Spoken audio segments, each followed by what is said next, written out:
උතුම් වූ ධර්මදේශනය ප්‍රඥා නාලිකාව තුළින් විකාශය කිරීමට ප්‍රචාරය කිරීමට ධර්ම දානය සිදු කිරීම සඳහා හෝමාගම මාගම්මන සුමුදු පෙදෙසේ අංක 95-37B නිවසේ පදිංචි WMPG ඉදිරිසිංහ මහතා, BG විනීතා මහත්මිය, වත්සරණි කෞශල්‍යා ඉදිරිසිංහ දියණිය සහ ශ්‍රීමානි සුපුන්සරා ඉදිරිසිංහ දියණිය යන අය විසින් මෙම උතුම් වූ ධර්මදේශනය සඳහා බැතිබර දායකත්වය දරා තිබෙනවා. උතුම් වූ ධර්ම දානයන්ගෙන් ජනිත වන්නා වූ මහා පුණ්‍ය ශක්තියින්ගෙන් ධර්මදේශනාමය ධර්ම දානමය ආනිශංසයෙන් දේවහූව දඬු බැඳි රුප්පේ අංක 50න් ඒ නිවසේ විසූ අභාව ප්‍රාප්ත වන්නට යෙදුණු PM ගුරුහාමි වනසිංහ පියතුමාට හා HM කිරිමැණිකේ මෑණියන්ටත් රත්නපුර හංගමුව පොල්ලතු කඩේ විසූ BG ඩිංගිරි මහත්මයා පියාණන්ට හා H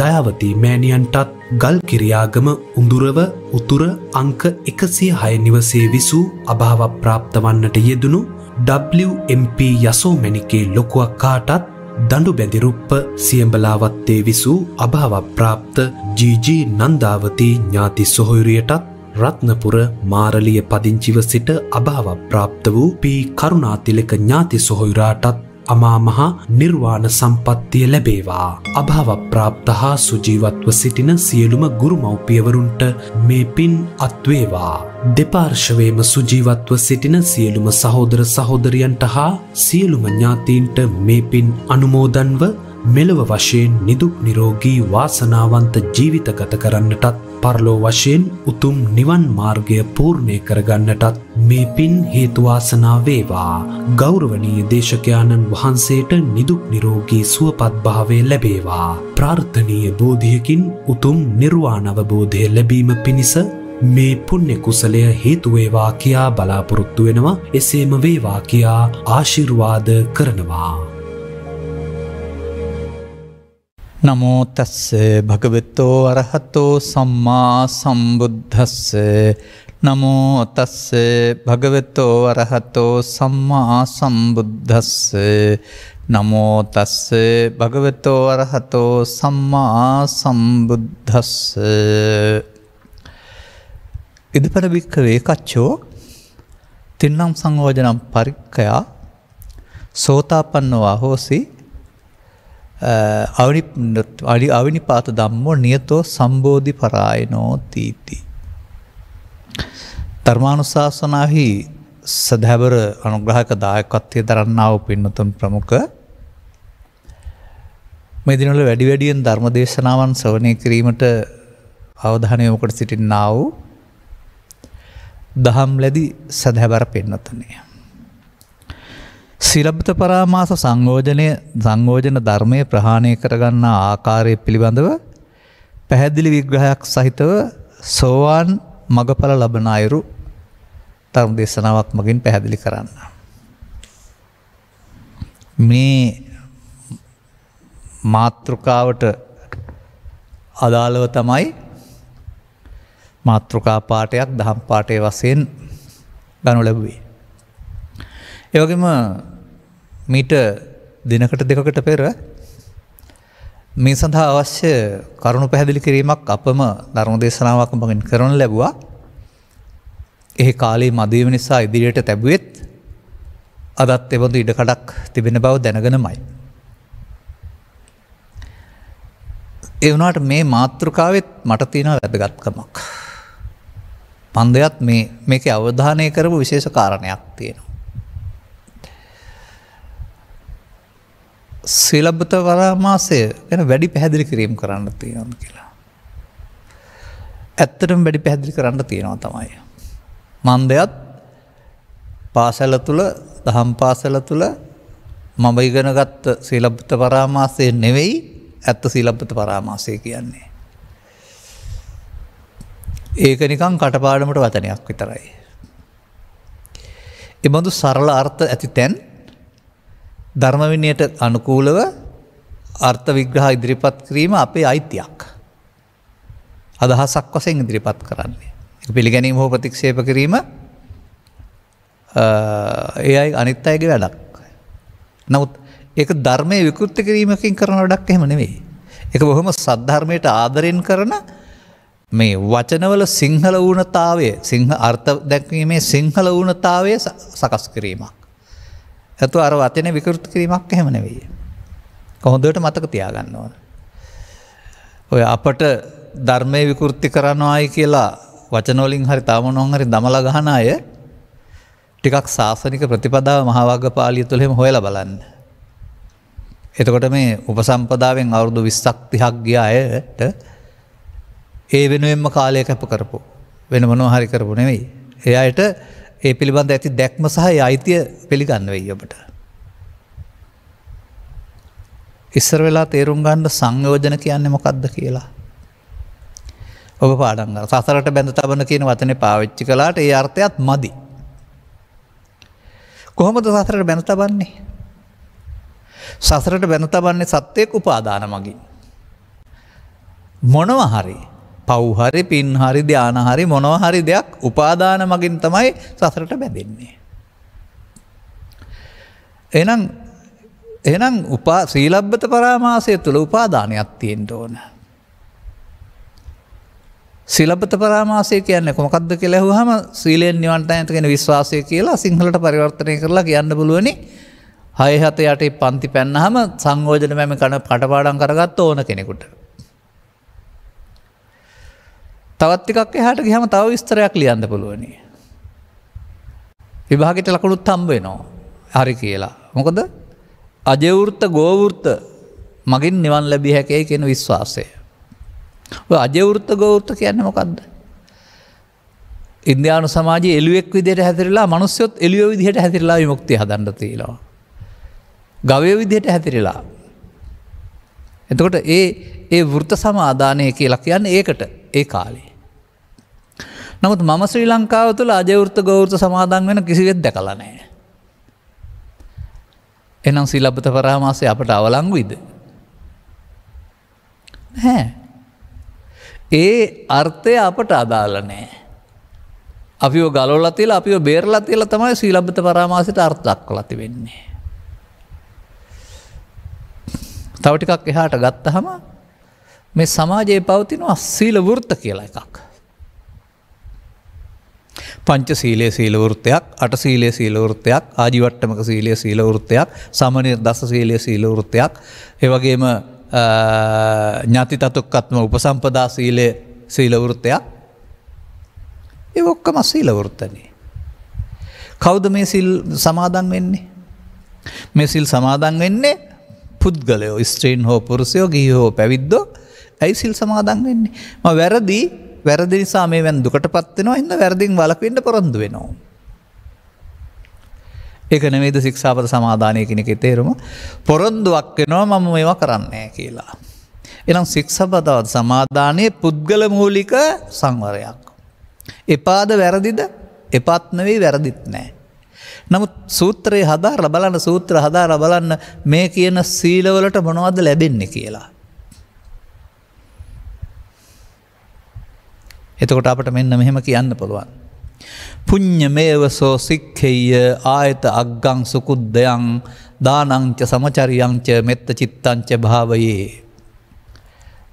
යම් කිසි පුද්ගලයෙක් මේ පුණ්‍ය ක්‍රියාකාරකම් වල හික්මෙනවා. මොකටද? ආයත අග්ගං ජීවිතෙන් එහා පැත්තේ සුඛගෙන දෙන්නා.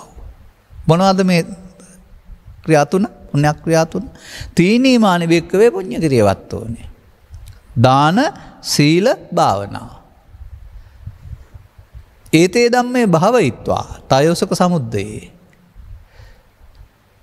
අභ්‍යාපච්ඡං සුඛං ලෝකං පණ්ඩිතෝ උප්පජ්ජති.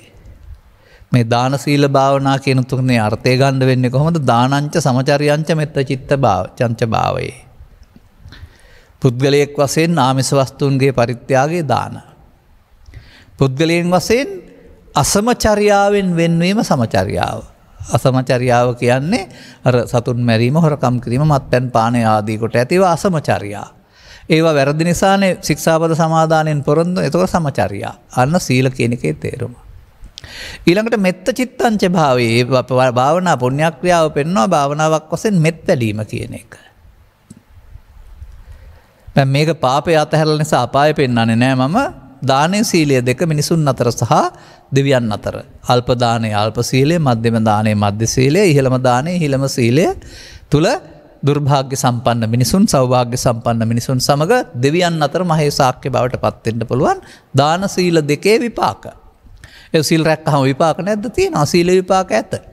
සීලේ විපාක ඇත. හැබැයි තිබෙන්නේ ආර්ය සම්මාදිට්ඨිය නෙවෙයි දසවස්තුක සම්මාදිට්ඨිය. මේ සූත්‍ර දෙකම විග්‍රහ නොකලට අත්කලමතාන යෝගීන් මිය කියන් පසුව පරලොව ගියේ ලෞකික ධානයන්ගෙන්. ලෞකික ධානයන් උපදවා ගත්තේ සිල් රැකලා නෙමෙයි භාවනා කරලා. එහෙනම් භාවනාවත් පුණ්‍යක් ක්‍රියාවක් ලෞකික ධානවල උපදවන. ඒ නිසායි දාන සීල භාවනා ත්‍රිවිධ පුණ්‍යක් ක්‍රියා කියලා කියන්නේ. මේ දාන සීල භාවනා තුනේ මොකද වෙන්නේ? දුක් විපාක නැති සැප විපාක තියෙන තැන්වල උපදිනවා. උපදින්නේ මොකක් නිසාද? අපාය උපදින්නේ පව් උපාදාන නිසා. කාමසුගතිය උපදින්නේ පින් උපාදාන නිසා. බබලෝ උපදින්නේ ධාන උපාදාන නිසා. එහෙම නැත්නම් කාම දුගතිය සුගතිය ඕරම්භාගී සංයෝජන පහේ උපාදාන නිසා. රූපී අරූපී බඹතල උද්ධම්භාගී සංයෝජන පහෙන් හතරක උපාදානය නිසා. රූපාවචර බ්‍රහ්මතල වලට රූප රාග මානෝද්දච්ච විද්‍යා, අරූප රාග බ්‍රහ්මතල වලට අරූප රාග මානෝද්දච්ච විද්‍යා, එකයි පහෙන් හතරක් කියලා කියන්නේ. මම මෙහෙම ඇයි කියන්නේ ඇයි කියලා හොඳට කල්පනා කරලා බලන්න. දැන් එතකොට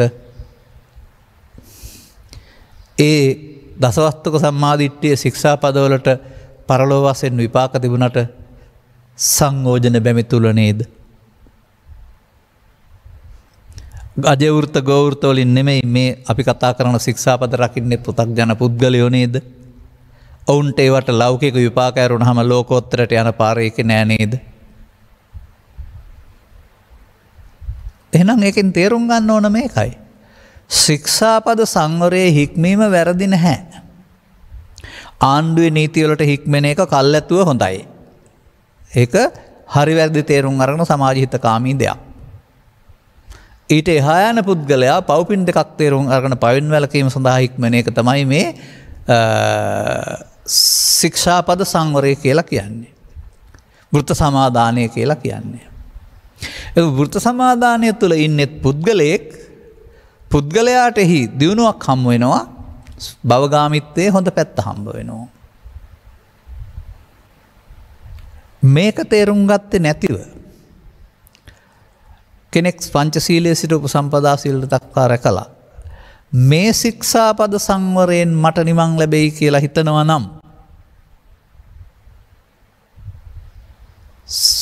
නිවන් ලැබෙන්න මොකද කරන්න ඕන? සංයෝජන කැඩෙන්න වෙනවා.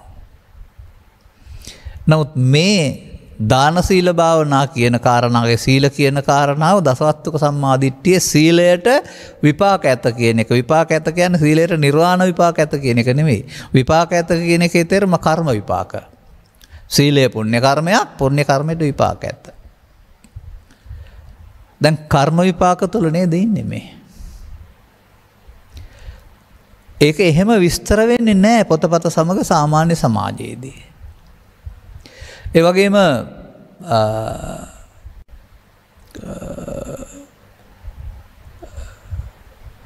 බුදුන් වහන්සේලා ධර්මයේ ලියවා වූ මහාචාර්ය වල්පොල රාහුල හිමියන් පවා මේ ගැන දැනගෙන හිටියා වුණාට සමාජයට එලි කළේ නැහැ තරම්. ඒ වුණාට අපි මේ දුකෙන් ගැලවෙන්න ඕන නම්, සසරෙන් ගැලවෙන්න ඕන නම්, බුද්ධෝත්පාදයේ සද්ධර්මයේ සරණ කරගන්න ඕන නම් සංයෝජන බැමි වල බැඳිලා ඉන්න හැටි තේරුම් අරගෙන මිදෙන හැටි තේරුම් ගන්න වෙනවා. මන්දයත් මෙතන තව සීලයක් ත්‍රිපිටකයේ තියෙනවා. ආර්ය පුද්ගලයන් සඳහා සෝවාන් වලින් එහා පැත්තට අනුගමන කළ යුතු සීලයක් නම් කරන ලබනවා අරියකන්ත සීලානි. ආර්යයන් කැමති සීලය කියලා. ආර්යයන් බවට පත් වෙනකොට ඔය ශික්ෂාපද වලට එහා ගිය සංවරයක් තියෙනවා ඒ අයට.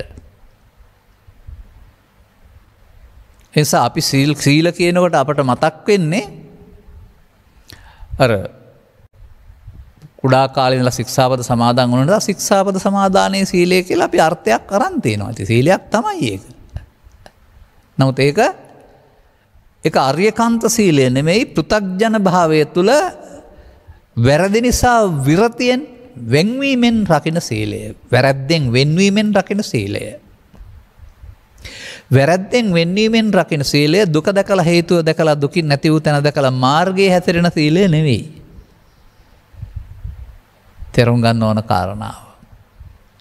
එම නිසා ප්‍රවේශමෙන් තේරුම් ගන්න.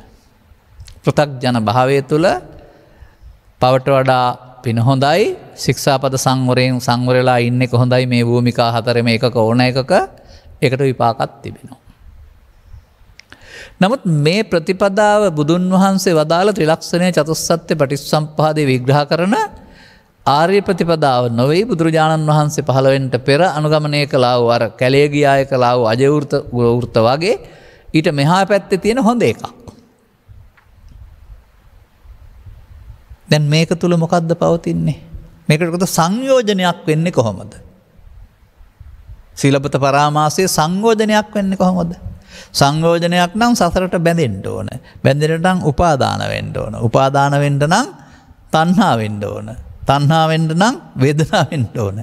වේදනා වෙන්න නම් පස්ස වෙන්න ඕන. නැත්නම් තණ්හා වෙන්න ඕන කියලා කියන්නේ මම කොට ගන්න ඕනේ. මේ සමාජයේ ජීවත් වෙනකොට පුද්ගලයා සම්මත සමාජයේ මයන්න මම කීවට සම්මත සමාජයේ කය මම කීවට තමන්ට තියෙන දේවල් වලින් සාමාන්‍යයෙන් කියන්නේ ඇඟට ගන්නවා ඔළුවට ගන්නවා උඩින් යනවා කියලා. ධනෙන් කොලෙන් නිලෙන් බලෙන් හැඩරුවෙන් අහංකාර වෙන්නේ නැද්ද? අහංකාරය කියන්නේ ඒ තියෙන දෙය සිතට තදින් ගැනීම හෙවත් මම කොට ගැනීම. අහං මම කාර්ය කර ගැනීම. අන පෘථග්ජන පුද්ගලයාට අනිත් අයට වඩා මං සිල්වත් කියලා අහංකාර වෙන්න පුළුවන්. පන්සිල් වලට රාට සිල් හොඳයි, අට සිල් වල 10 සිල් හොඳයි, ඊට උපසම්පදා සිල් හොඳයි, විපාකත් හොඳයි. ඉතින් මට මේ මහමග යනකොට හමු වෙනවා. මම උපාසක මහත්තයෙක්. මම හාල් මැස්සෙක්වත් කන්නේ නැහැ. අන්න දැන් එයා සිල්වත්. ඒකෙන් පෙන්න උගංගවන්න හදන්නේ සිල්වත්කමක්. හැබැයි කවුද? මං. ඒ නිසා ඔය කියන ශික්ෂාපද කියන එක මං රකින්නේවා. නමුත් බුදු සමයේ මමත් එක්ක බෑනේ.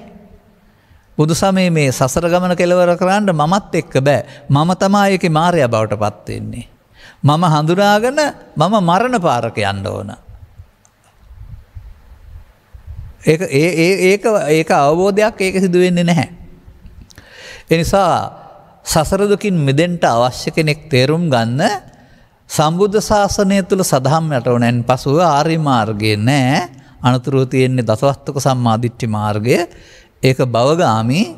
ඒක තුළ ශික්ෂාපදයන් රැකලා විපාක වශයෙන් මිනිසුන් අතර හෝ දෙවියන් අතර සැප විපාක ලබන්න පුළුවන් වුණාට ඒක සංයෝජනයක් තුල.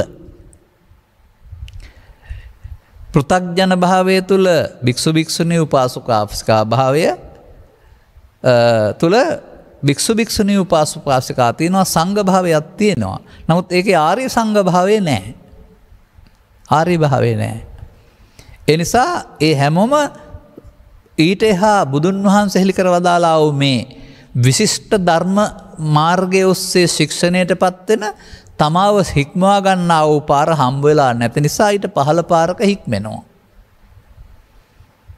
මෙහිදී manussකම රැකෙනවා, අපාගත වීම වළකිනවා. ඒ නිසා යහපත් විපාක තිබෙනවා. ඒක මම දකින්නේ අනාගත බුදුරජාණන් වහන්සේ හම්බ වෙන්න යන්න manussකම රැක ගන්න හදලා දුන්නා වූ පාරක්. මොකද සදහම් යට වූ නිසා.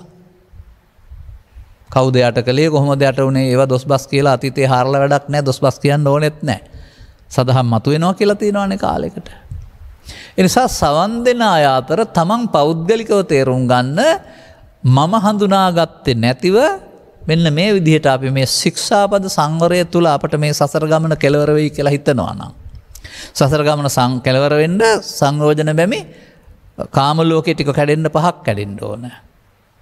රූප ලෝකෙට අහු වුණොත්, අරූප ලෝකෙට අහු වුණොත් ඒ ටිකත් ඒ ධර්මයේම සරණින් කඩන්න ඕන. අහු වුණොත් නැත්නම් අහු වෙන්න අනිවාර්යයි කියලා එහෙම නැහැ.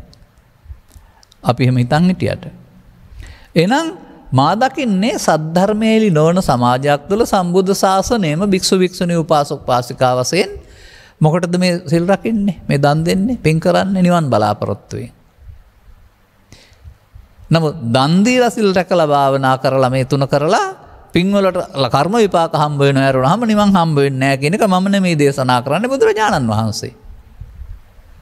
සැකනම් ඕනනම් අංගුත්තර නිකායේ තික නිපාතයේ තියෙන පුඤ්ඤකිරිවත්ත සූත්‍රයේ හදාරලා බලන්න සිංහලෙන්. නැත්නම් කුද්දක නිකායේ තිබෙනා පුඤ්ඤකිරිවත්ත සූත්‍රයේ හදාරලා බලන්න. මේගොල්ලෝ කොහෙද උපදින්නේ කියලා. දානමය පුඤ්ඤකිරිවත්තුම් පරිත්තං කතං හෝති සීලමය පුඤ්ඤකිරිවත්තුම් පරිත්තං කතං හෝති භාවනාමය පුඤ්ඤකිරිවත්තුම් නාභි සම්භෝති. දාන සීල අඩුවෙන් කර දානයේ සීලය අඩුවෙන් කරයිද මත්තසෝ කතං හෝති මධ්‍යමෙන් කරයිද අධිමත්තං කතං හෝති ඉහළ මට්ටමින් කරයිද සෝකායස බේදෝ පරම්මරණා ඒ කරන අය කය බිඳීමෙන් පස්සේ මනුස්ස දෝගබ්බම් මනුස්ස සෝබග්ගම් මනුස් දිව්‍ය සහවතං උප්පජ්ජති. දාන සීල දෙකට කාමසුගතිය උත්පත්තිය. කෙලෙස් යටපත් කරන භාවනාවට රූපී අරූපී මමතල උත්පත්තිය. පැහැදිලිව තේරුම් ගන්න දාන සීල භාවනා යනෝ පෘථග්ජන භාවය තුළ කාමසුගතියට වැත්තට යන්න පුළුවන් භවගාමී මාර්ගය, සුගතිගාමී මාර්ගය. ඒ නිසා මේකේ තව එකක් තියෙනවා. ඒක ඔය අනාර්ය පුද්ගලයන් සඳහා නිර්දේශිත භාවනාවක් නෙමෙයි. ඔය සංයෝජන කැඩීම සඳහා කෙලෙසුන් ප්‍රහීන කිරීම සඳහා අනුගමනය කරන්න ඕන මාර්ගයක්. අන්න එවිට මේ මට්ටමේ සිට තව එහාට සදහම් තේරුම් ගන්න ඕන. දැන් එහෙනම් මම හිතනවා සීලබත පරාමාසයට සැපවිවා වූ අර්ථ විවරණේ ප්‍රමාණවත් කියලා. ඒක සසරට බැඳෙන දෙයක්. තමා අන් අයට වඩා අඩුවෙන් මධ්‍යම ප්‍රදේශම තමා මුල් කොටගෙන මනින එකක් මානයක් තියෙනවා ඒකේ. මේක මේ සමාජයේ තිබෙනවා. මම ඒක ඉදිරිපත් කරන අයගේ ඉන්න ස්ථාන කිවෙන නිසා මම ඒක කියන්න කැමති නෑ. මොකද කාටවත් පාර ගහන්න මට ඕනකමක් නැහැ. තම තමන් මේ විදිහට අන් අයට වඩා අපි උසස් කියලා කියාගන්න කිහි පැවිදි සමාජයේ පිරිස් ඉන්නවා. එතනම ආපහු ආයෙත් අර මොකද වෙලා තියෙන්නේ? මං සිල්වත් වෙලා. දැන් ඊට පස්සේ මේක ඉතුරු කොටසට යන්න ඕනනේ. මොකද මේක විස්තර අහලා තියෙන කාරණයක් තියෙනවානේ. අන්න මේ කොටස මං කොහෙන්ද ගත්තේ? මේක ගත්තේ අංගුත්තර නිකායේ සත්තක නිපාතේ පවතිනා උදකූපම පුද්ගල සූත්‍රයෙන්. උදකූපම සූත්‍රය 2014 සිට මා විසින් විවිධ මාධ්‍යවල කියා තිබෙනා වූ පැය දෙකක ධර්ම දේශනාවක් වශයෙන් කරන ජනප්‍රිය දේශනයක්. දැන් කරනවා නම් පැය 7ක් ගන්න වෙයි, නැත්නම් පැය 3ක් විතර අරන් කරන්න වෙයි කොටස් වශයෙන්. මේකේ තමයි මේ කොටස තියෙන්නේ. මුල් කොටස් දෙකක් අතෑරුවාම තුන්වෙනි කොටස වශයෙන් මේ තිබෙන්නේ. ඉදපන බික්කේ කච්චෝ මහණනි එක පුද්ගලයෙක් ඉන්නවා. ඒක පුද්ගලයා භික්ෂුවක්ද භික්ෂුණියක්ද උපාසකෙක්ද උපාසිකාව ඕන කෙනෙක්. ඒ කච්චෝ පුද්ගලෝ. ඕෙන් තමයි අපි හොයාගන්නේ මේ මගඵල ලබන්නට තහනම් කරපු ගිහි භූමියක් එහෙම නැහැ. භික්ෂු භූමියට විතරක් අවසරයි කියලා නැහැ. ඒ කච්චෝ පුද්ගලෝ කියන එක ගිහි පුද්ගලෝ පැවිදි පුද්ගලෝ කියලාත් නැහැ. භික්ඛුණී පුද්ගලෝ භික්ඛු පුද්ගලෝ කියලාත් නැහැ. ඒ කච්චෝ පුද්ගලෝ කවුරු හරි. තින්නම් සංයෝජනම් පරික්ඛයා සංයෝජන වෙමි තුනක් සිඳ දමා. මොකද වෙනවා කියන්නේ? ආර්ය අෂ්ටාංගික මාර්ගයට පැමිණෙනවා. මොකද්ද මම මේ කිව්වේ? සෝත ආපන්න. සෝත කියන්නේ ආර්ය අෂ්ටාංගික මාර්ගයට. දුට්ටි සාරිපුත්‍ර සූත්‍රයේ මම පැහැදිලි කළා. ඒකේ බුදුරජාණන් වහන්සේ සෝත කියලා අහනවා. සෝතය කියන්නේ මොකක්ද? ස්වාමීනි සෝතය කියන්නේ ආර්ය අෂ්ටාංගික මාර්ගයට. එහෙනම් ආපන්න කියන්නේ පැමිණීමනේ. මට නම් තේරෙන්නේ ආර්ය මාර්ගය ආර්ය අෂ්ටාංගික මාර්ගය ආරම්භ වෙන්නේ සෝවාන් වලින්. එතනින් එහාටයි ආර්ය අෂ්ටාංගික මාර්ගය යන්න තියෙන්නේ. ඊට එහා පැත්තේ ඉලක්කම් 8ක් තිබුණාට නම් 8ක් තිබුණාට ඒක අනාර්ය අෂ්ටාංගික මාර්ගය. මේක තවත් පෙන්නනවා. සෝතාපන්නෝ අහෝසි සෝවාන් බවට පත් වෙයි. විතරක් ඈ. අවිනිපාත ධම්මෝ. අර පල්ලෙහාට පිරිහෙන අපාය පැත්තට යන පාරක් නෑ. ඒ පැත්තේ මිදිලා. නියතෝ සම්බෝධි පරායනෝ නිය පැත්තෙන් සම්බෝධි පැත්තට යන මාර්ගයට පත් වෙලා ඉන්නේ. ඒක නේද ආර්ය අෂ්ටාංගික මාර්ගය යාමෙන් නිවනට පැමිණෙහින් කියලා කියන්නේ.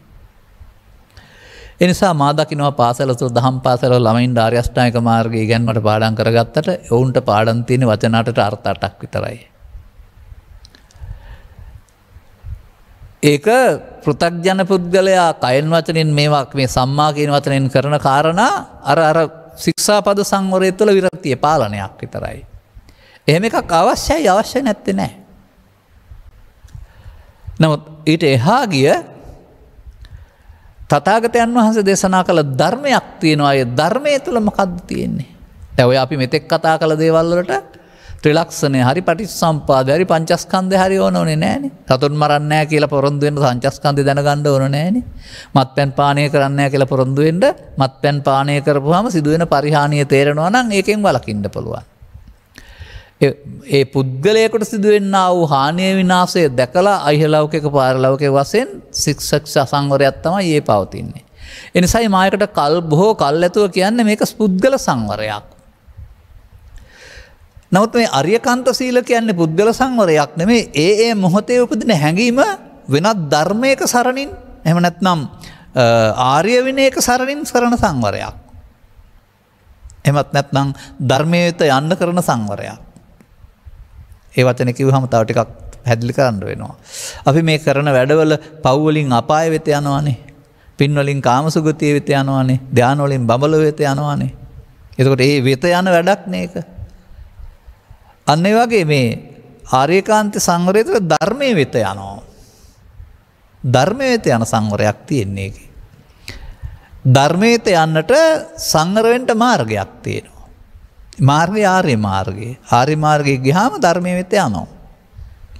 ධර්මයේ වෙත යනවට කියනවා මාර්ගඵල ලබනවායි කියලා. මාර්ගය ගත්තම ඵලය ලැබෙනවා. දැන් මෙන්න ඊට පස්සේ මේ ටික තව ටිකක් පැහැදිලි කරන්න වෙනවා. එවිට අපට සක්කාය දිට්ඨිය කියන එක දැන් සෝවාන් වෙන හැටි දැන් දැනගන්න ඕනකමක් තිබෙන්නේ. අනිවාර්යයෙන්ම සක්කාය මොකක් වෙන්න ඕනද? මේ සංයෝජන තුල තිබෙන්නා වූ මුලාව තේරුම් අරගෙන තමන්ගේ සිතින් බැහැර යන්න ඕන. කැඩෙනවා කියන්නේ බැහැර වෙනවා. දැන් මේක දිට්ඨියක්නේ. මේ සීලය දිට්ඨියක්. එතකොට එහෙනම් ඒකෙන් බෑ කියලා තේරුම් ගත්තාම ශික්ෂාපද සංවරය සීලේ සංවරය අතහරින්නේ නැහැ. නමුත් ඊට එහා දෙයක් තියෙනවා කියලා තේරුම් ගන්නවානේ. දැන් ඉතින් මේ සක්කාය දිට්ඨිය කියන එක ධර්ම දේශනා 20ක පැහැදිලි කරලා ඇති. ඇහුවේ නැත්නම් තමයි ඔබට අහන්න වෙන්නේ.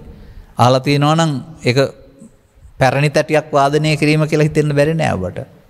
නමුත් ඒක අපි ත්‍රිපිටකයෙන් ගන්නවා තැන්වල. මේ සක්කාය පදයට දීලා තියෙන විවරණය මේ කය කියන අර්ථය නෙමෙයි කියන එක.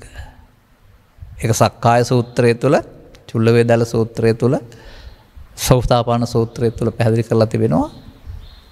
සක්කාය කියන්නේ උපාදානයට හේතු වෙන්නා වූ ස්කන්ධ පහට. එහෙම තමයි අර මේ චුල්ල වේදාල සූත්‍රය. උපාදානයට පත්‍ය වෙන්නා වූ ස්කන්ධ පහ සක්කාය. ස්කන්ධ පහට එන දේ මම කොට ගත්තාම සක්කාය දිට්ඨිය. ඒ සක්කායෙන් සංයෝජනයක් නැහැ, දිට්ඨියෙන්නේ සංයෝජනය තියෙන්නේ එතකොට. එතකොට එහෙමනම් පෘථග්ජන පුද්ගලයා ඉන්නේ සක්කාය සමුදය ගාමිනී ප්‍රතිපදාවේ. ඒ කියන්නේ සසරට බැඳෙන සසර හදන පාරේ ඉන්නේ. සක්කාය සමුදය ගාමිනී කියන්නේ ඒකයි. සසර හදන්නේ කොහොමද? සසර හදන්නේ පවෙන්. සසර හදන්නේ පිනෙන්. සසර හදන්නේ ධානයෙන්. එහෙනම් හදන්න මොකද වෙන්න ඕන? පවෙන් සසරට බැඳෙන්න ඕන, පිනෙන් සසරට බැඳෙන්න ඕන. බැඳෙනකොට කියනවා උපාදානය කියලා. එහෙනම් පවේ උපාදානය තියෙනවා, පිනේ උපාදානය තියෙනවා, ධානයෙත් උපාදානය තියෙනවා. උපාදානය නිසා සසරේ තුම්පලක විපාක තියෙනවා. සසරින් මිදිලා නෙවෙයි. එහෙනම් සක්කාය දිට්ඨියෙන් සංයෝජනයකට බැඳෙන්නේ, සසරට බැඳෙන්නේ ජීවිතයට එක සැරේද? එහෙම හොයන්න ඕනනේ. දැන් මම මගේ කියන හැඟීම තුළ මම කියන්නේ කය කියලා ගත්තොත් එහෙම හිතෙනවානේ. නෑ. දැන් සක්කාය දිට්ඨි කියන එකේ තේරුම හොයාගන්න වෙනවා. එතකොට අපිට තේරෙනවා සක්කාය දිට්ඨිය බැඳෙන්නේ අරමුණ තුළ කියලා. අරමුණ තුළ සක්කාය දිට්ඨිය කියලා තියෙන්නේ. දැන් අරමුණ කියන්නේ මොකද්ද? අරමුණ කියන්නේ හැට හම් වෙන රූපේ, කනට හම් වෙන ශබ්දේ, නාසයට හම් වෙන ගන්ධේ, දිවට හම් වෙන රස, කයට හම් වෙන පහස, සිතට එන්නා වූ පව් අරමුණ, පින් අරමුණ, ධාන අරමුණ, ඊර්ෂ්‍යාව, ක්‍රෝධය, වෛරය, ඕන එකක් අරමුණ.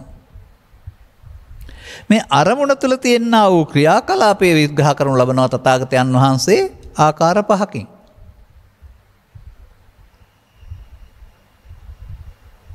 කොහොමද විග්‍රහ කරන්නේ?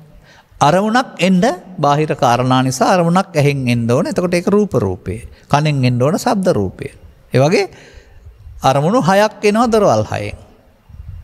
ඒ එන මොහොතේ අරමුණ අපි ගීතයක නම් ශබ්ද රසය විඳිනවා, රූපේ නම් චිත්‍රපටයක රූප රසය විඳිනවා, ගන්ධයක නම් ගඳ සුවඳ විඳිනවා, ආහාරේ නම් රසය විඳිනවා. ඔය විදිහට ඒ අරමුණ විඳිනවට කියනවා වේදනා කියලා. අරමුණට කියනවා රූපාරම්මණය, සද්ධාරම්මණය, ගන්ධාරම්මණය කියලා.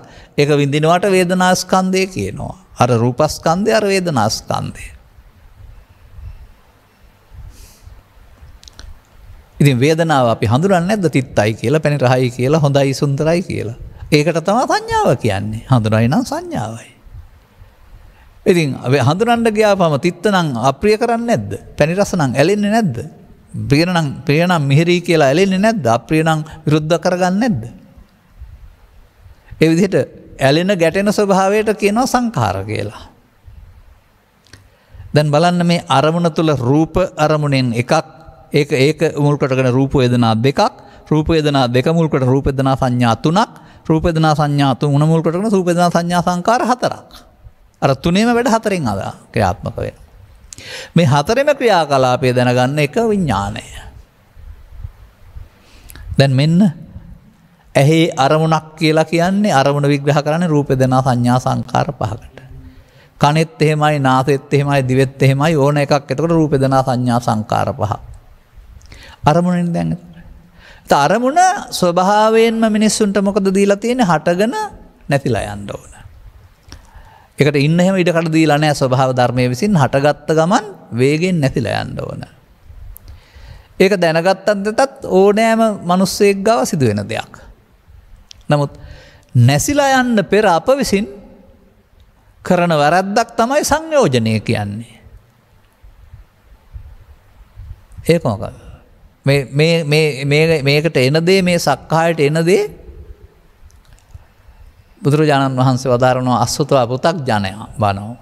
අසුත පුතග්ජනයා ආර්ය දර්ශනයක් නැති, ආර්යයන් දකින්න නැති, ඒක හික්මනයක් නැති අය මේ රූප වේදනා සංඥා සංකාර පහට එන දේ මොකද කරනවයි කියන්නේ? රූපං වා අත්තනෝ සමනුපස්සති. රූපය මමකට දකිනවා. ඒ වගේ වේදනාව සංඥාව සංකාරයේ මෙන්න මේ ස්කන්ධ පංචකයට එන දේ මමත්වෙන් ගැනීම. එන දේ මොකද්ද? රූපේද, ශබ්දේද, ගන්ධේද, රසේද, තරහවද, වෛරයේද, ක්‍රෝධයේද, ප්‍රීතියේද, පවද, පිනද. එන දේ කියන්නේ ඒකට. ඒකට කය සම්බන්ධයක් නෑ මේකට. අරමුණ තුල ඇති වෙන බැඳීමක් නෑ. අරමුණු සක්කාය දිට්ඨිය බැඳෙනවා කියලා කියන්නේ. එතකොට හටගෙන නැසෙන්න තියෙන හැකියාව නැතුව මේ අල්ලා ගැනීමෙන් උපාදාන නම් වූ වරදකට බැඳිලා එතකොට සසරට බැඳෙනවා. අරමුණ නෙමෙයි සසරට බැඳෙන්නේ, උපාදානයෙන් සසරට බැඳේ. අරමුණ හටගෙන නැසෙනවා, අල්ලගත්තාම සසරට බැඳෙනවා. ස්වභාවයෙන්ම මිනිසා සංයෝජන වලට බැඳෙන පාර තමයි හුරු කරන් තියෙන්නේ. බුදුවරු පහළ වෙනතුරු පව තුළ, පින තුළ, ධානය තුළ දියුණුවක් සකස් කරගත්තට සංයෝජන තුළ ඇවිදින්න ඇරුණාම මට පෙන්වන්න බුදුන් වහන්සේ පහළ වෙන්න පෙර සංයෝජන කඩලා හිටපු කෙනෙක් කවුරු හරි? පව් කරපු අය හිටියා, පින් කරපු අය හිටියා, ධාන වඩපු අය හිටියා. කඩලා නම් සෝවාන් වුණා ඉන්න ඕන. ලෝකේ පළවෙනි සෝවාන් කෙනා මේ ඉතිහාසයේ කවුද? තථාගතයන් වහන්සේනේ. ඥාන තිබුණා, ධාන තිබුණා, නමුත් මේ සංයෝජන ටික යට වෙලා තිබුණා, තව සංයෝජන වලට අහු වෙලා හිටියා. මේ සංයෝජන කඩලා නෙමෙයි ගිහින් තිබුණේ, යටපත් කරලා. ඒ භාවනාවෙන් කරන්නේ සංයෝජන යටපත් කරන, නීවරණ යටපත් වූයේ කියලා. යටපත් කිරීමේ ප්‍රතිඵල වශයෙන් උපදවාගත් එකට අහු වෙලා හිටියා. උද්දම් භාගිය. එතකොට සංයෝජන තුල සසර ගමන හදමින් හිටිය ඇරුණාම සංයෝජන වලින් මිදුණ අය කවුරුත් බුද්ධ උත්පාදයේ තුල හිටියේ නැහැ. එනම් ඒ ධර්මතා තුල ඒ ඔවුන් අනුගමනය කළා වූ දාන සීල භාවනා ධර්මතා තුල සංයෝජනය බැඳෙනව ඇරුණාම සංයෝජනයන්ගෙන් කැඩෙන පාර නෑනේ. ඒකනේ වෙනත් විශිෂ්ට ධර්මයක් ඒකට ඕන කියලා කියන්නේ. අර විග්‍රහ කරන කාරණා විග්‍රහ කරන්නේ මව්කුසෙන් බිහිවන පුද්ගලයා උදේ ජීවත් වුණ කෙනා හවස දක්වා ඉන්නවා, හෙට දක්වා ඉන්නවා, ජීවිත කාලෙම ඉන්නවා. ඒ නිසා උදේ ශික්ෂාපද සංවර වෙනවා, සම්මාදන් වෙනවා, රැ වෙනකල්ම එයා ඉන්න නිසා තමයි ශික්ෂාපද රකින්නේ. ඒ ශික්ෂාපදින් පාලනය කරන්නේ ස්කන්ධ පහද පුද්ගලයාද? මව්කුසෙන් බිහිවන පුද්ගලයා, සිල්ගත්ත පුද්ගලයා රැ වෙනකන් ඉන්නකොට එයා තමයි ශික්ෂාපදෙන් රකින්නේ. හරි බාහිරින් පුද්ගලයෙක් ඉන්න නිසා තමයි ශික්ෂාපදෙන් ආවරණයක් දාලා තියෙන්නේ. ඇතුළතින් බලනකොට ස්කන්ධ පහෙන් මැරෙනකොට ස්කන්ධ පහ රකින්න පුළුවන් ද ශික්ෂාපද වලට? අන්න ස්කන්ධ පහේ ආවරණය කරන්න ශික්ෂාපද සමත් නැහැ. ඒ නිසා බුදු සමය තුළ ස්කන්ධ පංචකයෙන් පංචකට හතර බැඳීමක් සහ ස්කන්ධ පංචකයෙන් පංචකට හතරෙන් මිදීමක් පෙන්නනවා.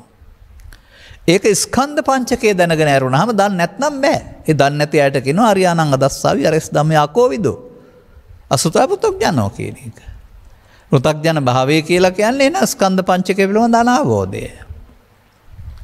දැන් අර අපි ධර්ම දේශනා කරනකොට ගාතාවක් ගන්නෙ. වස සතං ජීවේ යෝචේ. කිසියම් පුද්ගලයෙක් අවුරුදු 100ක් ජීවත් වෙනවා. නමුත් ඔහු ජීවත් වෙන්නේ ස්කන්ධ පහ පිළිබඳ උදේවැය දන්නේ නැතුව. එතන පුතග්ජන කියලා කියන්නේ. එහෙනම් ඔහු පවට පිනට අහු වෙලා සසරට බැඳෙනවා ඇරුණාම දුක් විඳිනවා ඇරුණාම දුකින් මිදීමක් නැහැ. එහෙම ජීවත් වෙලා වැඩක් නැහැ. අපස්සං උදේව්‍යං ස්කන්ධ පංචකයේ උදේවැය නොදක ජීවත් වෙන ජීවිතේ. නමුත් බුදුදහමට ආපුවම ඔහුට ස්කන්ධ පංචකයේ උදේවැය හම්බ වෙනවා. පස්සතෝ උදේව්‍යං. පස්සතෝ උදේව්‍යං දකින පුද්ගලයාගේ ජීවිතේ එක දවසක් හරි ශ්‍රේෂ්ඨයි කියනවා. එනම් මේ උදේවැය කියන එක සම්බන්ධයෙන් තේරුම් ගන්න ස්කන්ධ පංචකය පිළිබඳ අවබෝධයක් ලබා ගන්න ඕන. එතකොට අන්න අපට එහෙනම් මේ අරමුණ, ඇසේ අරමුණ, කනේ අරමුණ, නාසයේ අරමුණ, දිවේ අරමුණ අරමුණ කියන්නේ බාහිර ලෝකෙ තියෙන දෙයක් නෙමෙයි. බාහිර ලෝකෙ හඳුනා ගැනීමට අපේ සිතේ හදා ගන්න දෙයක්. ඒක ඔස්සේ අපි ආසා කරන්නේ බැඳෙන්නේ බාහිර ලෝකෙට කියලා කියන්නේ.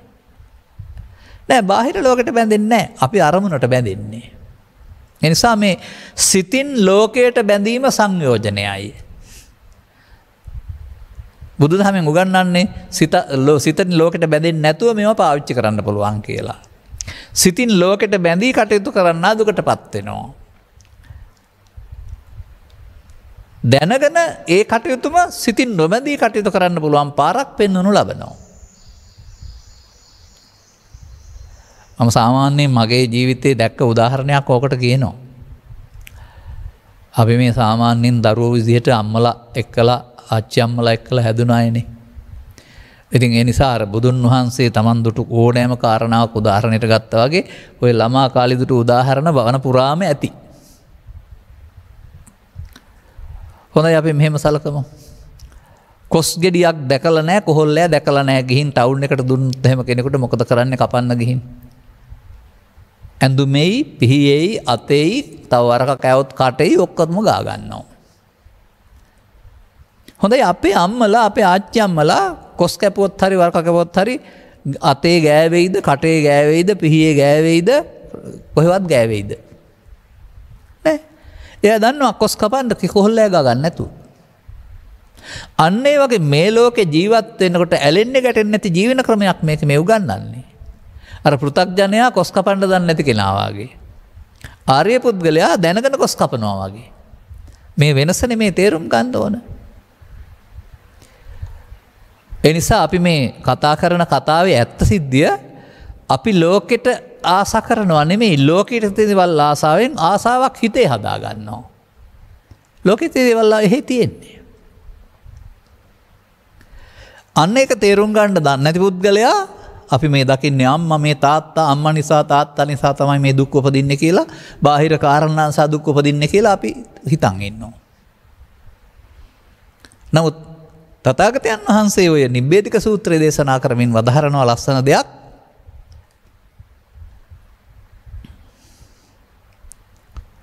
සංකප්ප රාගෝ පුරිසස්ස කාමා නේතේ කාමා යානි චිත්‍රානි ලෝකේ. මේක ඔබ වෙනුවෙන් ලියා ගන්න. ඔබට ඇස කන නාසය දිවකය නිසා සංකල්ප හට ගන්නවා. රූප, ශබ්ද, ගන්ධ, රස, පොට්ටබ්බ ධම්ම, හතුරු මිතුරු, හොඳ නරක ඇලෙන සංකල්ප. ඒ සංකල්ප. ඒ සංකල්පවල මේ තමයි ඔබට කියන පුරුෂයාගේ කාමයේ තියෙන්නේ. පුරුෂයාගේ කියන්නේ පුරුෂයා විතරක් නෙවෙයි ඕන කෙනෙකුගේ කාමයේ තියෙන්නේ. ඒක තමන් හදා ගන්න දෙයක් කියලා නෙමෙයි කියන්නේ. නේතේ කාමා යානි චිත්‍රානි ලෝකේ විචිත්‍ර වූ බාහිර ලෝකේ පවතින රූප, ශබ්ද, ගන්ධ, රස, ස්පර්ශ ආරම්මණවල ඇති කාමයක් නැත. කවදානම් තේරෙයිද? තවම හිතන්නේ ඒවා තියෙනවා කියලානේ. ලෝකයා හිතන්නේ තාමත් ඇලෙන්න ගැටෙන්න දේවල් මේව තියෙනවා. ඒ නිසා අපිට දුක් ගෙනත් දෙනවා කියලා අය කියන්නේ. ඒ නිසා මේ බාහිර ලෝකෙත් මේ අරමුණත් අතර පරතරයක් තියෙනවා. ඒකම නම් අපිට දුක් සැප ගෙනත් දෙන්නේ එහෙනම් කවදාවත් සසර දුකින් ගැලවීමක් නැහැ.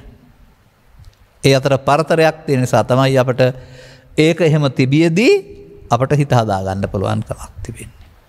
එතන සිත පිළිබඳ පුළුල් විග්‍රහයක් ඔස්සේ යමින් අපට මේ සසරට ඇලෙන්නේ බාහිර වස්තු නිසා නෙමෙයි අපේ උපදින පෞද්ගලික සංකල්පයක් නිසා කියන එක.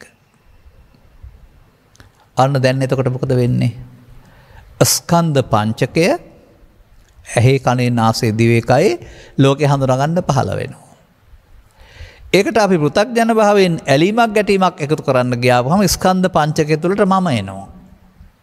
ස්කන්ධ පංචකයට සමග සාක්කාය කියනවා මම ආපුවාම සක්කාය දිට්ඨි කියනවා. මම වුණොත් ස්කන්ධ පංචකයේ සසර ඇලවිලා නැති වෙනවා. හෙවත් යලි උපදින්න හේතුවක් ඉතුරු වී අවසන් වෙනවා. ඒත් ස්කන්ධ පංචකයේ මේ යනවා. නමුත් අන්න සක්කාය දිට්ඨි කියන්නේ සංයෝජනයක් කියන්නේ අර මමත්වෙන් ගැනීමෙන් ස්කන්ධ පංචකයේ සසරට බැඳෙනවා. ඔන්න ඔහොමයි අපට සක්කාය දිට්ඨිය විගණ ගන්න ඕනකමක් තිබෙන්නේ. එහෙනම් අන්න බුදුරජාණන් වහන්සේ ධර්ම දේශනා කරන්න ගිහින් කොතනින් ගත්තත් මිනිස්සයන්ට මේ ස්කන්ධ පංචකය උගන්වනවා. ඒක ආරි සත්‍ය ගමනක්. ස්කන්ධ පංචකය ඉගෙන ගන්න නැතුව යන ඒක සම්මුති සත්‍ය ශික්ෂාපද සංවරයක්. දැන් එතකොට බැඳෙන්නේ මමත්වයෙන් ගත්තොත් මමත්වයෙන් ගත්තේ නැත්නම් නොබැඳී අවසන් වෙනවා. ඉතින් හරිනේ. මඤ්ඤමානෝකෝ බික්ඛු බද්දෝ මාරස්ස ස්කන්ධ පංචකේ මමත්වෙන් ගත්තොත් මායයට බැඳෙනවා. ඒවා සතර සංසාරයට අහු වෙනවා. මඤ්ඤමානේ නැත්නම් අමඤ්ඤමානෝ ගන්නෙ නැත්නම් නොබැඳී අවසන් වෙනවා. මිදෙනවා සතරෙන්. ඉතින් මේ බුදුවරයෙක් පහළ නොවන සමාජයේ මේ සසරට බැඳවින්න ආපු ගමන අපි තේරුම් ගන්නවානේ මේ බණ ටික ඇහෙනකොට. දැන් බැඳුනෙත් අපි බැඳිලා දුක් විඳින්නෙත් අපි බැඳෙන මොහොතම කඩන්නත් පුළුවන් කමක් තිබෙනවා. එහෙනම් පෘථග්ජන පුද්ගලයා සක්කාය දිට්ඨියට පැමිණීමෙන් සසරට බැඳී ගමනයයි. මේක තේරුම් ගැනීමේදී සක්කාය දිට්ඨියට නොබැඳී අවසන් කරන්නට අවශ්‍ය සිහිය අවබෝධය එනවා. ඒ තමයි ආර්ය මාර්ගයේ ආරම්භය. මතක තියාගන්න ඕනේ එක සැරයක් කරුණාම ඊට පස්සේ හදහටම සක්කාය දිට්ඨිය නෑ නෙමෙයි. අත්තානු දිට්ඨින් ඌහච්ච එවම් මච්චුතරෝසියා නැවත නැවතත් සක්කාය දිට්ඨියට නොපැමිණ අවසන් කරන්න උත්සාහ කරන්න. එහෙමයි මාරයා ජය ගන්නවා කියලා කියන්නේ. ඒක බොරු බව දැක්කම ඊට පස්සේ ඔය විදර්ශනා භාවනා කියන එකෙන් කරන්නේ එතනින් එහාට සෝවාන්සිට රහත් දක්වාම සක්කාය දිට්ඨියට නොපැමිණ අවසන් කරන එක. ඒකට වෙන නම් තියලා තිබුණාට. ඉතින් හරිනේ. උපාදානයේ බයං දිස්සා ජාති මරණ සම්භය අනුපාදාය මුච්ඡanti. මොන අරමුණක් තුල හරි බුදු සමයේ පෙන්වන්නේ උපාදානයෙන් මිදීම මුල් කොටගත් ධර්මතාවයක් බව තේරෙනවද? සංසාරයේ සකස් වෙන්නේ උපාදානයේ මුල් කොට බව තේරෙනවද?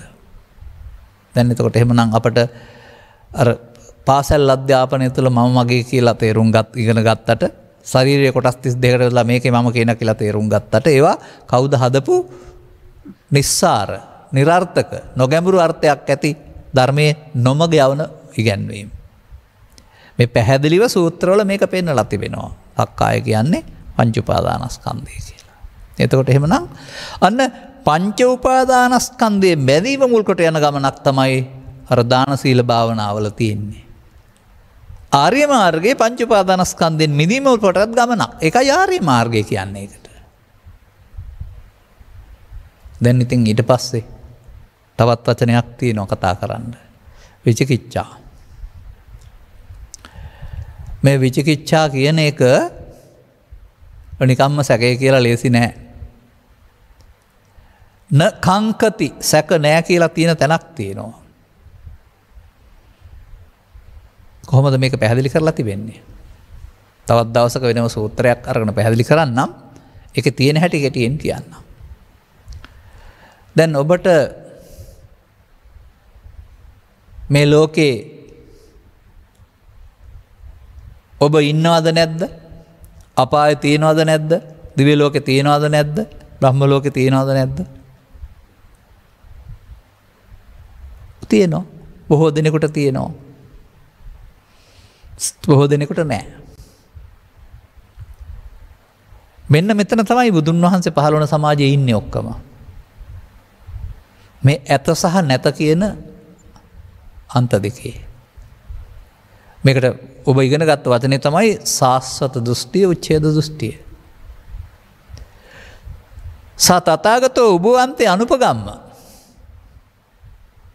මේ ඇත කියන දෘෂ්ටියට හෝ නැත කියන දෘෂ්ටියට එන්නේ නැතුව මජ්ක්‍ධිමා පටිපදා තථාගතයන් අපසම්පදායක හේතුඵල වශයෙන් දේශනා කරනවා.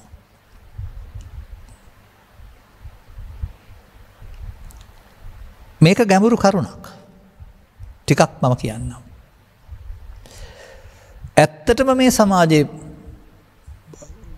බහුතරය අපාය කියන්නේ පොළොව යට තියෙන එකක්. දිව්‍ය ලෝකේ කියන්නේ උඩ තියෙන එකක්. බ්‍රහ්ම ලෝකේ තියෙන එකක්. ඒවා තියෙනවා අපි එහාට යනවා. එහෙම තමයි අපි හිතන්නේ.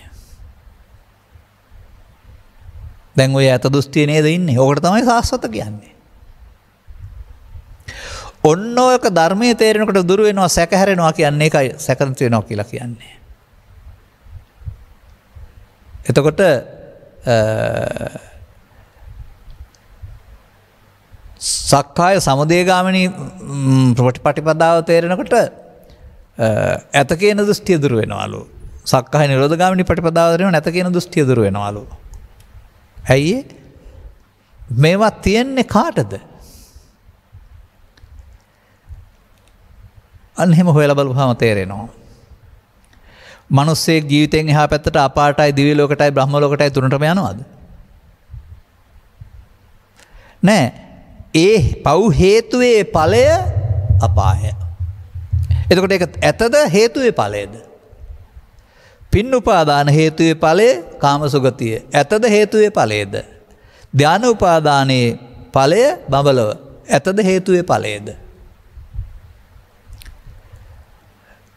ඒ නිසා ඉතින් ඔය ඕවා තියෙන තැන් නෙමෙයි කියලා අපි ධර්ම දේශනා කරපුවාම අන්ධ බාල මිත්‍යා දෘෂ්ටි එහෙම කියලා කතා කරන අය අපිට අහුවෙලා දැකලා තියෙනවා අපි. දැනගනිත්වා ඒගොල්ලෝ සාස්වතවාදීන් නරුණාම මේක තේරුම් අරන් බලන්න. නොදැන වුණු සාස්වතවාදීන් වෙලා ඉන්නේ කියන එක. මෙන්න මේ සසර කියන එක තියෙන එකක් නෙමෙයි හේතුඵල. හේතුන්ගේ ඵල හේතු නිරෝධයෙන් ඵල නෑ නේනම්. ඒකනේ බුදුදහම.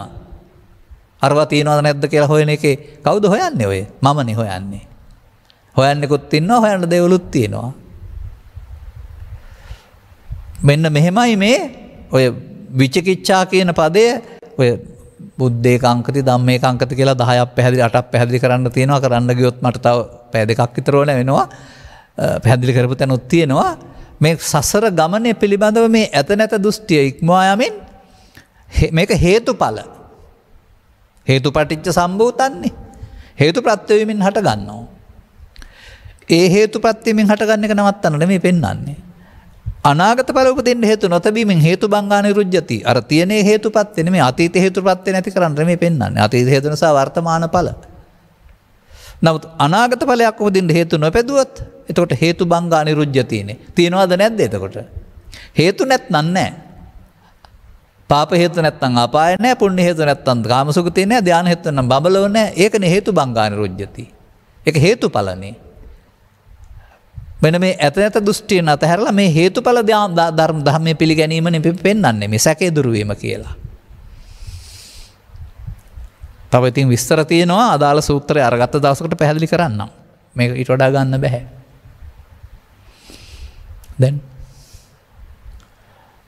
දැන් එතකොට මොකද වෙන්නේ? මේ ඕනෑම එකක් පංචස්කන්ධේ උපාදානයක් වශයෙන් ගත්තාම අර අනාගත ඵලයක් උපදින්න හේතුවට ඉතුරු වීම තමයි සංයෝජනය. දැන් මේ තුන සම්බන්ධයෙන් මොකද්ද තථාගතයන් වහන්සේ වදාරලා තිබෙන්නේ? සබ්බාස සූත්‍රයෙන් ගන්න. අතිබික්කවේ ආසවා තස්සනාය පහතබ්බා. මේක කවදාවත් භාවනා කරලා කැඩෙන්නේ නැහැ. මේක තේරුම් ගන්න ඕන. ඒකයි අර මේ දස්සනාය කියන්නේ දැක්මෙන් තේරුම් ගැනීමෙන්. මේ මුලාව තේරුම් ගත්තාම මුලාව අතහැරෙනවා. දැන් එතකොට අන්න එතනින් එහාට තවදුරටත් මේ සතරට බැඳ තියෙන කාරණා ටිකක් තියෙනවා. කාමරාග ව්‍යාපාද කියලා. මේක ස්කන්ධ පංචකයට එන වෙලාවට නොබැඳී අවසන් කිරීම නැමැති ක්‍රියාමාර්ගයේ යන්න වෙනවා. අන්න ඒක තමයි දැන් සෝතාපන්න ආර්ය අෂ්ටාංගයට පැමිණි දැන් යන්න ඕනේ. යනකොට කාමරාග ව්‍යාපාද තුනී කිරීම විනාශ කිරීම කියන මාර්ගය සිදු වෙනවා. එතකොට ඒක ආර්ය අෂ්ටාංගික මාර්ගය යම නැත්නම් ආර්ය ප්‍රතිපදාව. හොඳයි කාමරාග ව්‍යාපාද තුනී වෙන්නේ පංචශීල වලින්ද අටශීල වලින්ද උපසම්පදා සීල වලින්ද? නෑ පහන සංඥාවල පෙන්වන්නේ අන්න අර අරමුණට ඇසට කනට නාසයට දිවට කයට ඒක උපදින වෙලාවක් තියෙනවා. uppannam කාම විතක්කං. ඒ ලෝභය කියන එක උපන් වෙලාවේ නම. uppannam ව්‍යාපාද විතක්කං. ද්වේෂය කියන උපන් වෙලාවේ නම. ඒකට කියන නම විතක්කේ අරමුණට එනවා කියන එක. ඒ මොහොතේ ඒක මමත්වෙන් අරන් ප්‍රතික්‍රියා දක්වන්න ගියොත් ඔබ කරන කඩේට කියන්නේ අදිවාසේති නප්පජහති නවිනෝදේති නභ්‍යන්ති කරෝති අනභවං ගමේති. ඒක අපහාන සංඥා. ප්‍රහාණය වෙන්නේ නැහැ, බැඳෙනවා. පහාන සංඥා අන්න ඒ මොහොතේ තමයි ඒක ප්‍රහාණය වෙන්න ඕනේ. ප්‍රහාණය වෙනවා කියන්නේ සසරට බැඳී අවසන් වෙන එක නෙමෙයි, ඉවර වෙන එකට. ප්‍රහාණය වෙන්න නම් අපට නාදිවාසේති පජහති විනෝදේති බ්‍යන්ති කරෝති මේ මොහොතේ කරන හැටි පිළිබඳ අවබෝධයක් තියෙන්න වෙනවා. ඒකනේ විදර්ශනාව, ඒකනේ භාවනාව. උපන් එකේදී. ඒ නිසා මම මෙහෙම දෙයක් කියන්නම්. මේ සමාජය තුළ ජීවත් වෙන ඔබට අතරක් නැතු වෙන අරමුණු පෙරහැරක් තියෙන්නේ. මේක පාලනය කරගන්න තේරෙන්නේ නැහැ. දවල් රැ දෙකේ එක තැන ඉන්න බැරි ඒකයි එන කල්පනාවට අනුව වඳුරෙක් කිලුවෙක් කැපිච්ච පණුවෙක් වගේ දඟලනවා ඔක්කොම. ඔන්න මේකට බාහිර ක්‍රමයක් හම්බ වෙනවා. මේ විවිධ අරමුණු වෙනකොට සිතට ඒක අරමුණක් අරගෙන පුරුදු කරන්න. මොකද්ද භාවනාව? සිත ඒක අරමුණක තබාගෙන ඉතින් ඒක අරමුණක් පුරුදු කරනවා. පඨවි හරි ආපෝ හරි තේජෝ හරි බුදු පිළිමේ හිතට එන එක මොකක් හරි.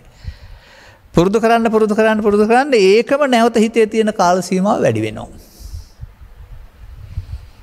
දැන් අර රූප ශබ්ද ගන්ධ රස තරහ වෛර කොට එන්න තියෙන ඉඩ නැහැ මේ අරමුණ බලවත් වීමෙන්.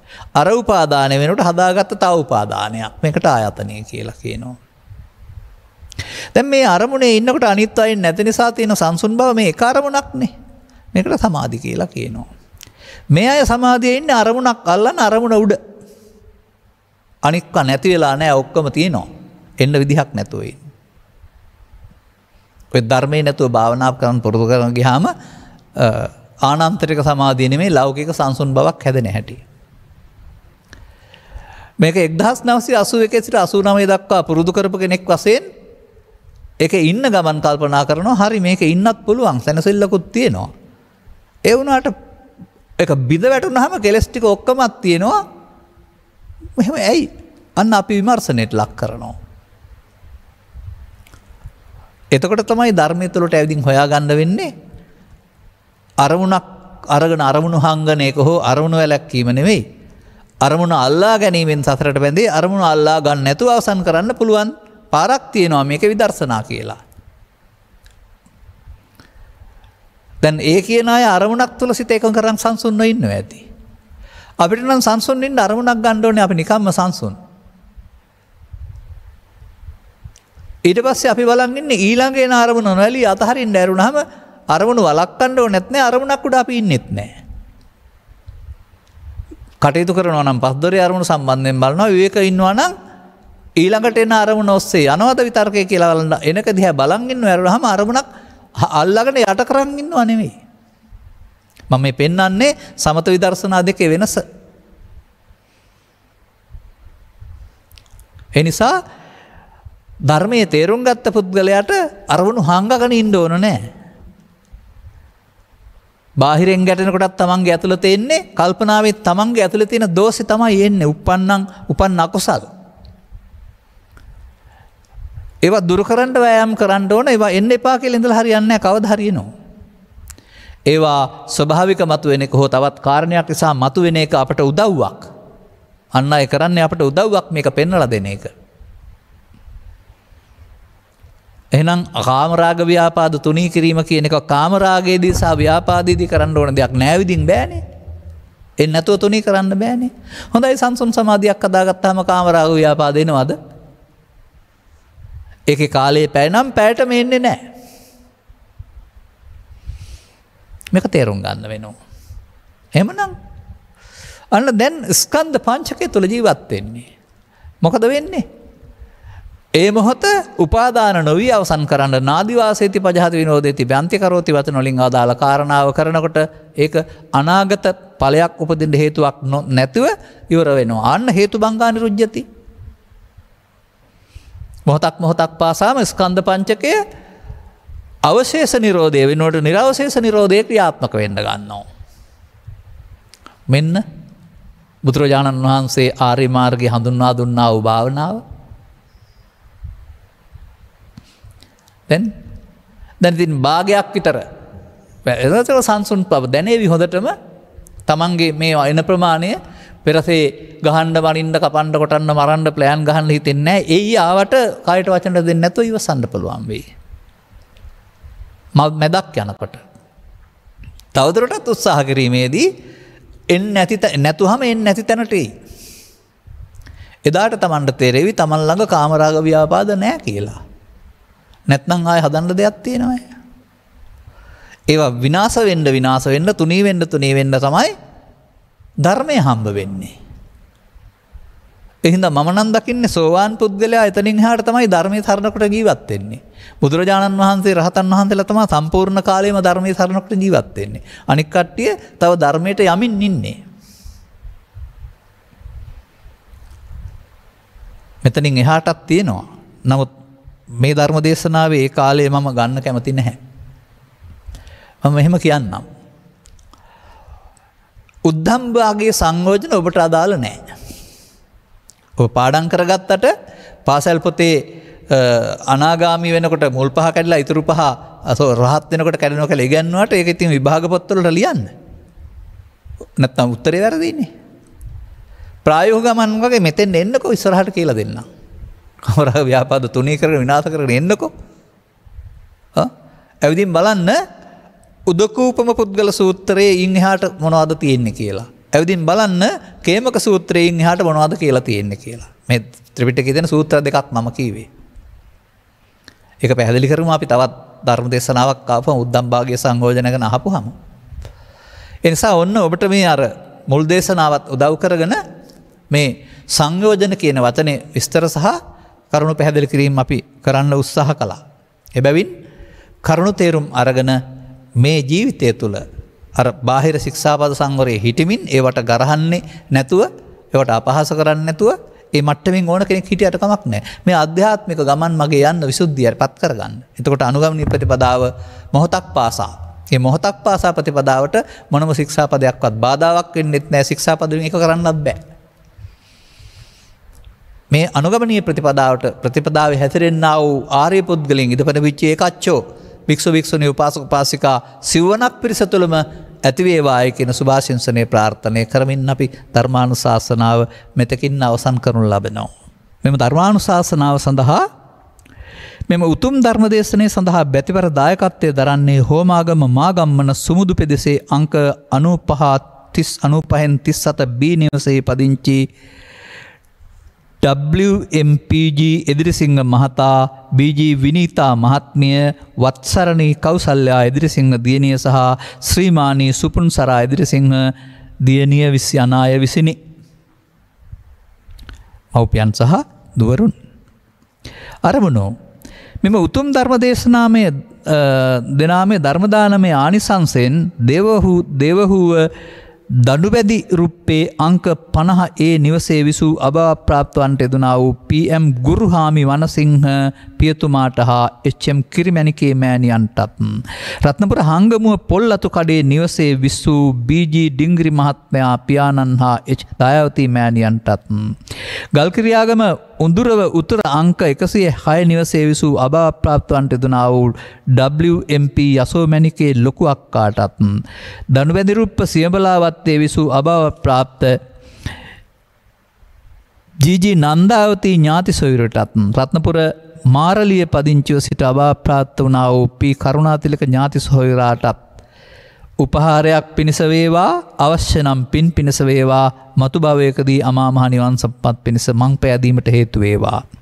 අභාවප්‍රාප්ත හා සුජීවත්ව සිටින්නා වූ සියලුම ගුරු දෙමව්පියන්ට උපහාරයක් වේවා. දෙපාර්ශ්වයේම සුජීවත්ව සිටින්නා වූ සියලුම සහෝදර සහෝදරයන්ට හා සියලුම ඥාතීන්ට මේ පින් අනුමෝදන්ව දැනගත්තොත් අනුමෝදන් වෙනවා. මෙලොව වශයෙන් නිදුක් නිරෝගී සුවය සහ වාසනාවන්ත ජීවිත ගත කරන්නටත්, පරලොව වශයෙන්